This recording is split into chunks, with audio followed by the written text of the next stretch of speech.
with us this time on Disaster Empire Quick Views is Janet Tyczkowski. And before we jump in, I just want to field this over to her to give a brief view of her background for those who aren't familiar with her. But before I do that, I want to make sure for the audience, please like and subscribe and help join this, grow this channel. Hey, Janet, go ahead. Can you give a little bit of your background and share that with the audience? Sure.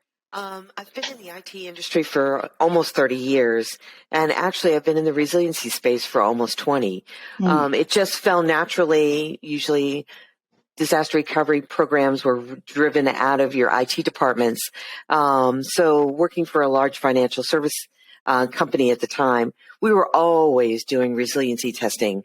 So it just, and I guess I ended up coming into it full time around the Y2K, where someone says, hey, this industry needs help putting disaster recovery plans together.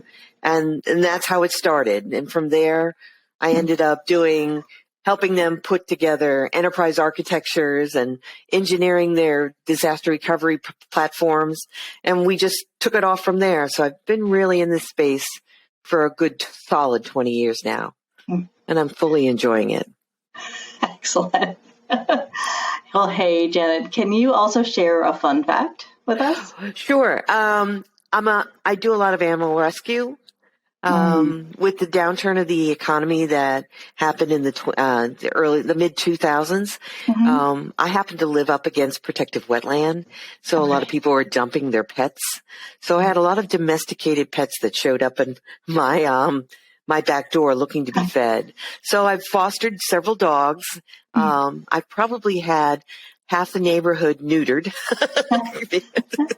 It was just, if you show up on my backyard, and I made sure you went to the Humane Society and we got you fixed so you can grow the population. And I do have 9 cats now as a result of it. Several siblings. So I ended up with litters.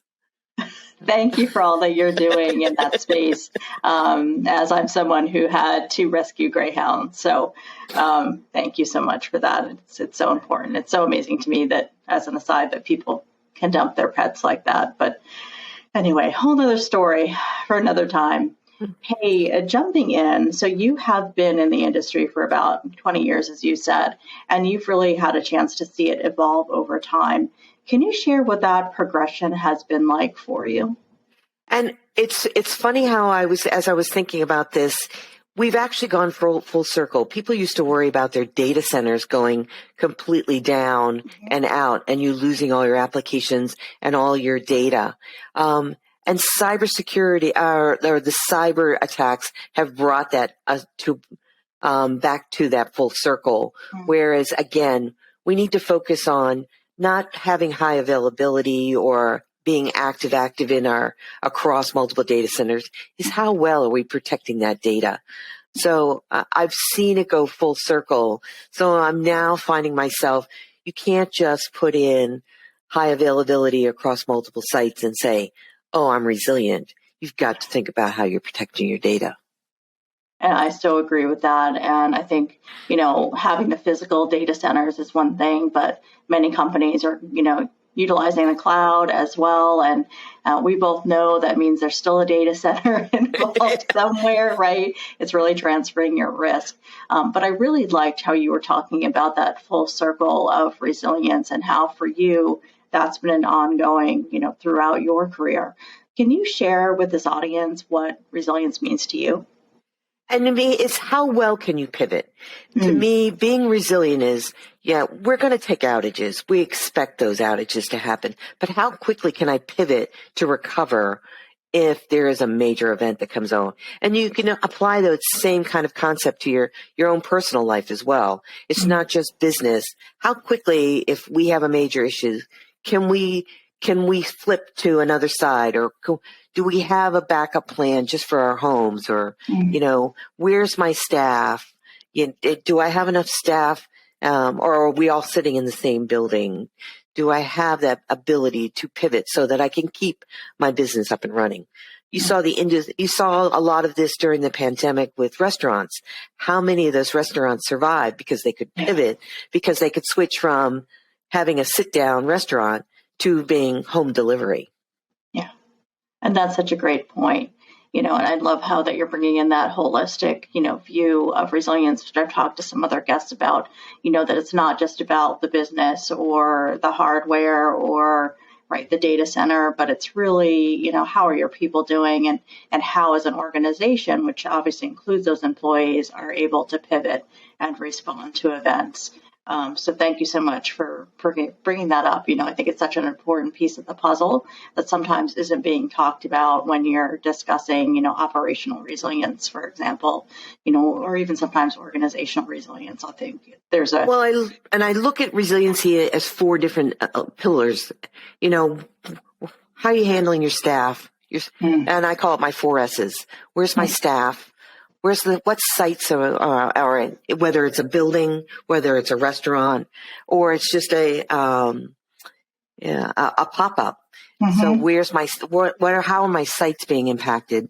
Then I look at, okay, what type of systems? It's not just application systems and apps that we use. It's what are all those systems, those resources that I use to support my business? And then my suppliers, where am I getting my supplies to run my restaurant or to run my business? Do I have feeds coming from other companies that I have to worry about? How are my trucks moving my supply chain from point A to point B? So I look at that as those 4 pillars to be able to say, how resilient am I? Am I covering all 4? I think that's really a great way to be looking at it, kind of covering all of your bases, as it were. And I'm thinking about with your background, you've been heavily involved in the banking industry, financial services for a long time, which is heavily regulated. So really to have that understanding and base, I can imagine, is so important to the success of any program. But I wanted to ask you, just in terms of skills, have you seen things evolve in terms of what skills are most successful? And along with that, what are you finding most helpful for yourself or for your colleagues today? If you understand, you really have to understand resiliency as a whole. I really do believe that. And I definitely think my technical background has really helped me, but you really have to understand how your business operates as well, and how that technology plays a role in how that business. So it's having a broad sense of being able to look at that company or that business from a 20,000 foot level and be able to say, I know where's all my critical components that keep this business up and running. And sometimes I tell people, you can lose a leg, you can lose an arm, but you can't lose, you need the heart. So you need at least one, where's those main organs that you need to keep beating and you need that blood flow going to in order to keep you alive. So those are the kinds of things that I tend to use a lot of acronyms because people don't understand the resiliency space. Yeah. So I know sometimes I'll use sports analogies to explain you're on the 10-yard line and your quarterback just got hurt. Yeah. What are you going to do? Yeah, to get that ball over the goal line. So it's being able to explain resiliency in the most simplistic manner to people so they understand where you're coming from, I think is so important. Being able to translate.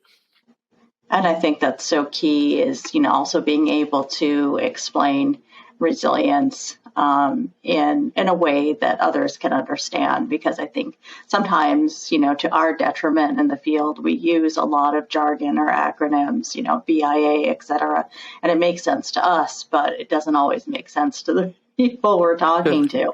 Exactly. And I'm definitely finding exactly that. When you say the word resilience, I'm finding board members know what that means. Management knows what that means. Line people know what that means.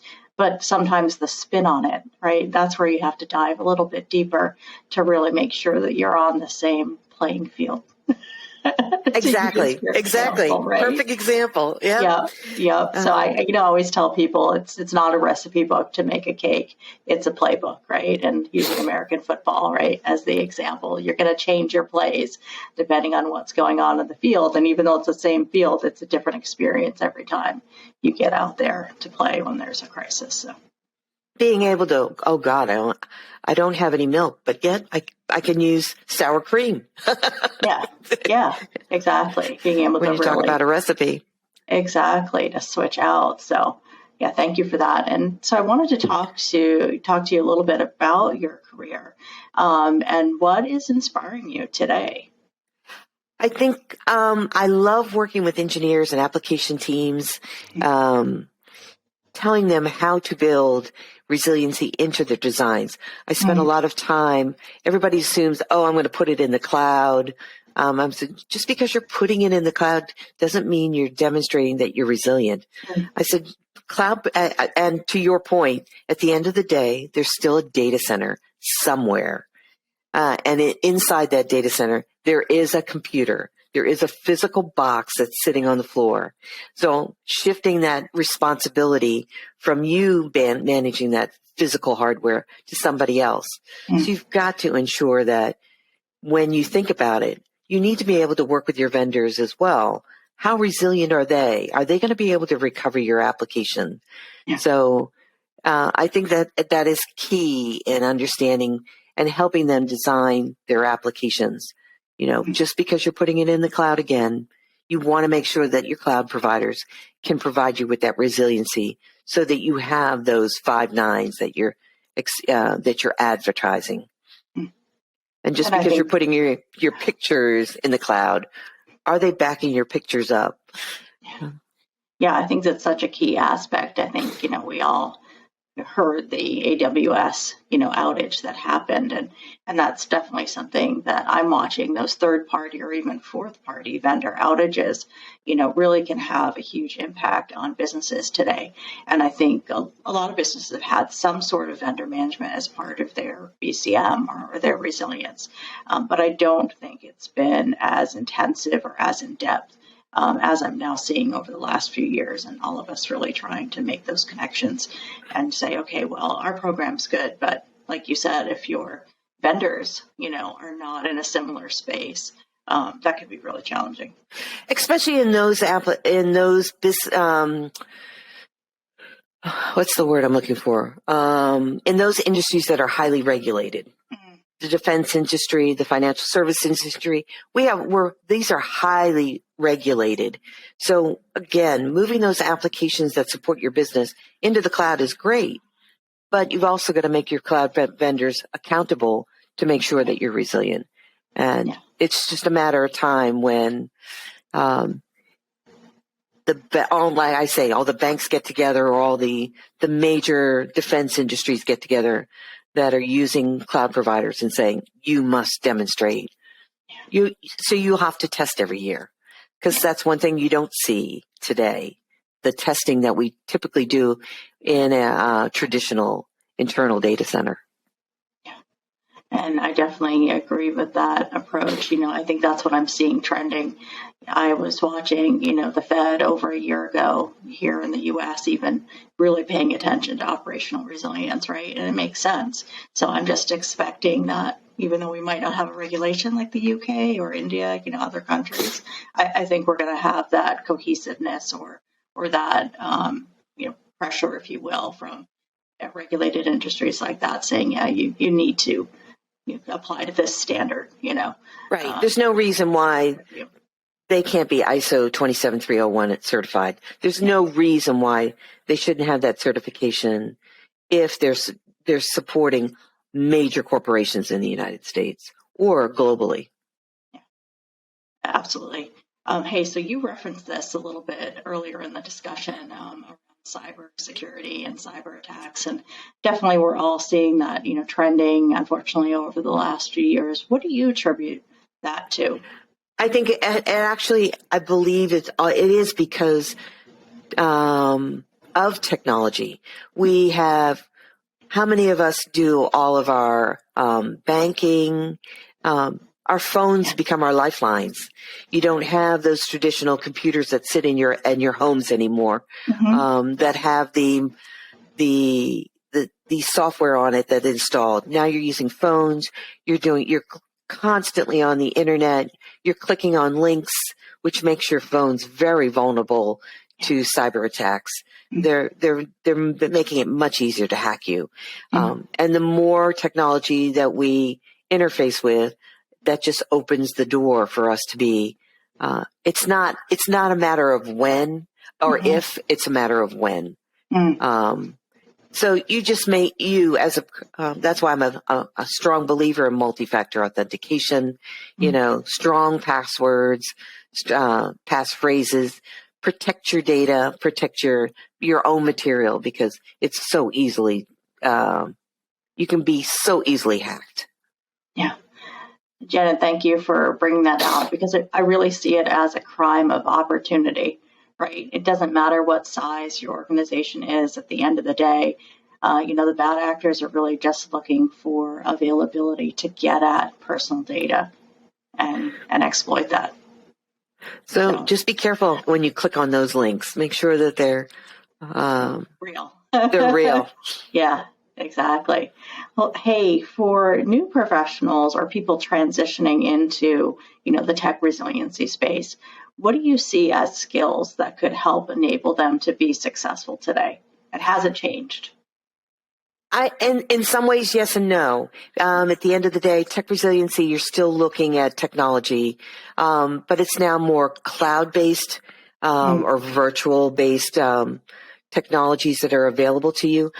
Understanding how those technologies work, how they're backed up, how resilient are they, is what you really want to be able to understand. Understand those technologies that are being used by your cloud providers, and ensuring that you're resilient within their platforms. Make sure that if they tell you they're in, and I'm going to use this as 2 availability zones, just make sure those availability zones are not in the same data center. Absolutely. Well, thank you for that. And it gives people definitely a lot to think about. So I wanted to thank you for coming on and having a conversation today. Definitely could go on for a few more hours talking about all of this with you. Thank you for having me. Absolutely. Trying to keep it quick and short for our viewers. But I know that folks may want to network with you more and have some more questions for you. What's the best way for them to get in touch with you? They can feel free to reach out to me on LinkedIn. My profile's out there, so feel free to connect. Excellent. I'll make sure I'll put the link down below. Also wanted to thank you for being, a thought leader and an innovator in the space.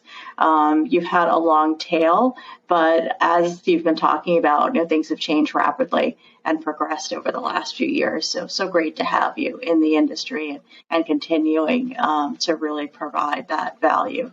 But hey, before we wrap up today, is there anything else that you'd like to share with the audience? If you want to brainstorm or you have some issues or your concerns about what you want to be able to do, feel free to reach out, because I'll be more than happy to brainstorm with other fellow resiliency providers. Great. Thank you. This is what this is all about, is really to connect us as peers and share what we're all working on and our viewpoints, and connect us in a way that, we can't do on the daily. So thank you so much. Ashley, thanks again for having me. I appreciate it. Absolutely. Love to have you back.